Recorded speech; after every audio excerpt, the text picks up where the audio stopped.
कांग्रेस पर सटीक लागू होती है कि नहीं होती है? होती है। वो सुधर ही नहीं सकते, वो कभी नहीं बदल सकते।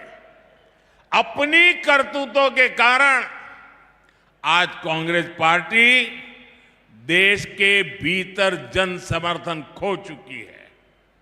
इसलिए अब कांग्रेस खुलकर बांटो और राज करो के खेल पर उतर आई है।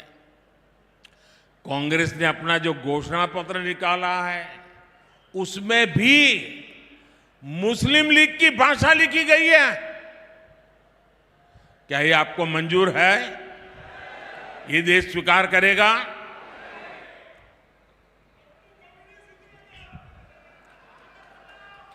इनके सांसद भारत के एक और विभाजन की बात कर रहे हैं।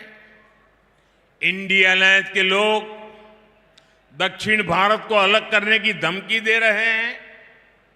इंडिया अलायंस में शामिल डीएमके पार्टी सनातन को डेंगू मलेरिया कहकर उसके खात्मे की बात करती है और कांग्रेस नकली शिवसेना वाले उन्हीं लोगों को महाराष्ट्र में लाकर उनसे रैली करवाते हैं।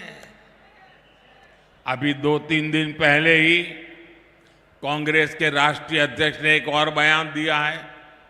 उन्होंने कहा है कि मोदी देश में जहां जाता है दूसरे राज्यों में जाकर के वहां कश्मीर और आर्टिकल 370 की बातें क्यों करता है? आप मुझे बताइए, क्या ये कांग्रेस की विभाजनकारी सोच है कि नहीं है? कश्मीर हमारा है कि नहीं है? पूरे हिंदुस्तान का है कि नहीं है?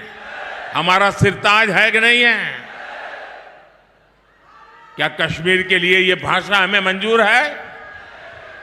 जब छत्रपति शिवाजी महाराज ने दिल्ली सल्तनत से मोर्चा लिया था तब उन्होंने क्या ये कहा था कि दिल्ली में जो हो उसे मेरा क्या वास्ता? क्या कभी छत्रपति शिवाजी महाराज ने कहा था? क्या लोकमान्य तिलक कभी सोच सकते थे कि पंजाब में जलियांवाला बाग हत्याकांड हो तो उसे महाराष्ट्र का क्या वास्ता? कभी नहीं सोच सकते। जब कश्मीर आतंक की आग में झुलस रहा था, कश्मीरी पंडितों के घर जलाए जा रहे थे, तब स्वर्गीय बाला साहब ठाकरे खुलकर कांग्रेस के खिलाफ आए थे। तब बाला साहब ठाकरे जी ने नहीं सोचा कि कश्मीर में आग लगी है तो उससे महाराष्ट्र वालों का क्या वास्ता।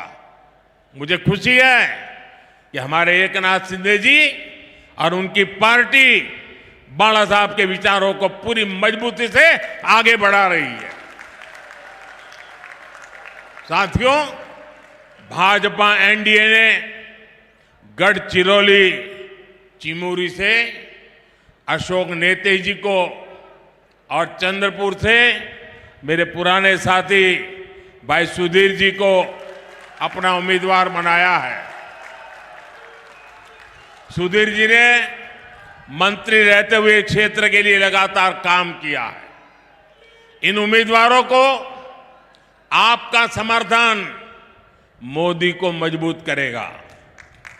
मेरा आप सबसे अनुरोध है कि 19 अप्रैल और 26 अप्रैल को भारी संख्या में मतदान करें और मेरा आपसे आग्रह है, हर पोलिंग बूथ अपने पुराने सारे रिकॉर्ड तोड़ दे। तोड़ेंगे? इस चुनाव में हमें सबसे पहले पोलिंग बूथ जीतना है। जीतेंगे? पोलिंग बूथ में घर घर जाएंगे, लोगों से मतदान के लिए आग्रह करेंगे। गर्मी कितनी ही क्यों न हो, मतदान भारी होगा। सुबह सुबह मतदान कराओगे? अच्छा, मेरा एक और काम करोगे? ये सुधीर जी का काम नहीं है, मोदी का है, करोगे?